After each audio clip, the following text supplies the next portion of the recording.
long time ago, perhaps 10 years ago, my best friend Paul and I did something extremely idiotic. But at the time, doing stupid things was what we did to pass the time. Paul and I continue to talk frequently, and we often talk about this story. We were 20 years old, lived in Virginia, and there were several empty houses in our former town. An abandoned church stood on a hill near our homes. The church was known to the locals because it was located on a blocked-off road and had been abandoned for many years. I'm not sure if it's still there or how it looks now that I live in Kansas, but Paul and I, like the misbehaving adrenaline seekers that we were, had this brilliant plan to bring a Ouija board to the church late one night. Paul had the Ouija board under his bed and carried it with him. Because the road up the hill to the church was almost completely cut off, I drove the two of us right there. We had to park off the road and walk from there. We followed the road up the hill to the church, using only one headlight at first to avoid drawing unwanted attention. But after we got to the top of the hill, we turned on our flashlights because the church was surrounded by woods in almost every direction and had a gravel parking lot alongside it.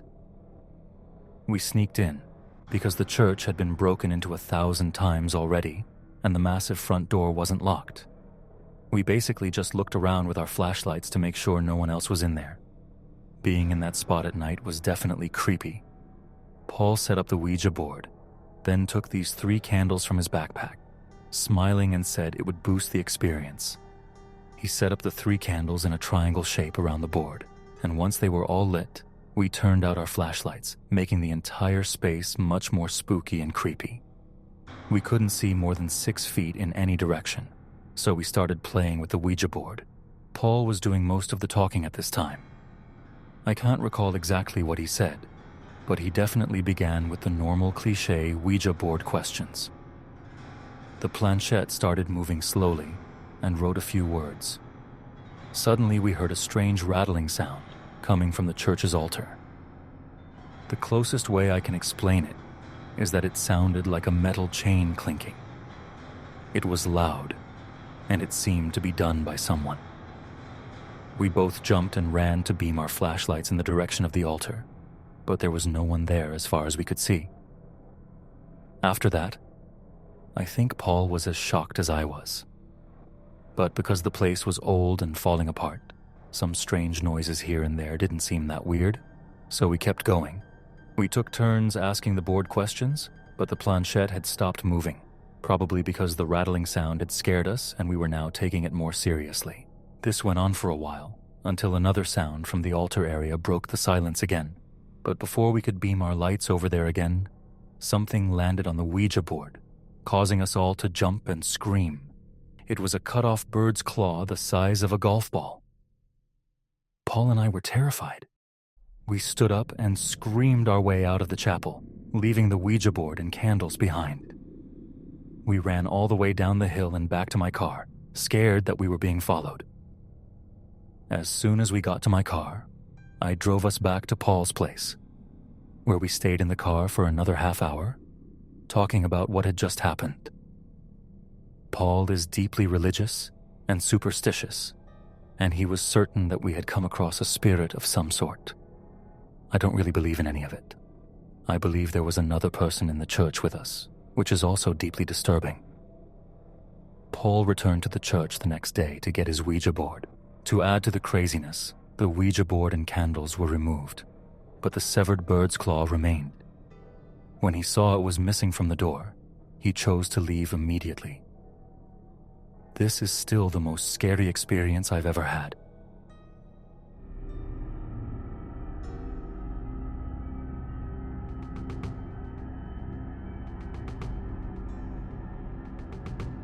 My childhood friend Carter moved away with his family to this really rural town in Michigan, but we've always stayed in touch. His family is very country. I'd go as far as to say they're kind of rednecky, so the move there was no surprise. His family loves me, and I'm always welcome to go visit. We're 19 now. I'm in college. Carter works for his dad. They have a huge property up there. I had visited before, This was not my first time going. It was a weekend in the fall, and I was going to stay at Carter's family home. His mom and sister wouldn't be there, just him and his dad. It's a 4.5-hour drive up there. The area is mostly farmland and open fields. To get onto their property, you take a gravel road about 300 feet off the main road. I got there to a warm welcome by both Carter and his dad. They were already sitting in the backyard drinking beers. After bringing my bag in from the car, I joined them. Carter was telling me about all the trails in the area we could take my Toyota 4Runner off-roading on. I'd never off-roaded before, but I was super down. Carter's dad grilled us some burgers first, then left for a friend's house. Carter and I got in my car, and he guided me to a nearby trail he said was perfect for off-roading. It was around 6 o'clock, so we only had a couple hours of light left. We did about an hour of off-roading on various trails not far from his house. When it started getting darker, we left the trails and got back on the road. Darkness in the middle of the woods is oppressive. As we were driving past farmland, we saw an abandoned church-looking building next to a huge cornfield. Carter said he passes it all the time, but had never checked it out. So what do? Of course, we agreed to go back and check it out later. But Carter said we should take the bikes. His family has 1 million mountain bikes, fully equipped with lights. We drove back to his house. He grabbed a backpack with tequila, Sprite, and flashlights.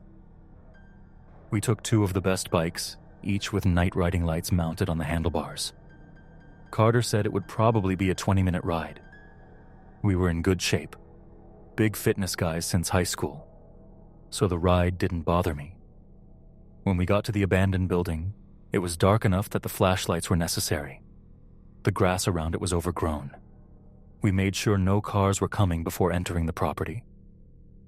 We pedaled a little into the cornfield so we wouldn't be seen. There was just enough light outside to navigate without turning on the flashlights. We wanted to get some artsy shots of each other inside the building, if we could find a way in. The place was definitely an old church. The shape of the windows confirmed it. We looked through one, but it was too dark inside. I asked Carter for a flashlight. The light made all the difference. There was something strange in the pews. What looked like a person's head, hunched over, back to us. Carter said it looked like a mannequin. I guessed it was a drunk homeless man. We walked to the front door. It was boarded up. Carter shook it for the hell of it. No way it would budge. He implied he won the bet. I suggested checking other windows for a closer view. We went along the side of the church. I shone the flashlight through the glass. The figure in the pew was gone. "What the hell?" I said. Carter asked where it went. Then we both saw it at the same time. A man, standing just to the left of the window, staring at us. Not a homeless guy. Something off. His posture was unnaturally straight, and his head tilted slightly, like a predator examining prey. We ran. The cornfield swallowed us as we searched for the bikes, but it was pitch dark.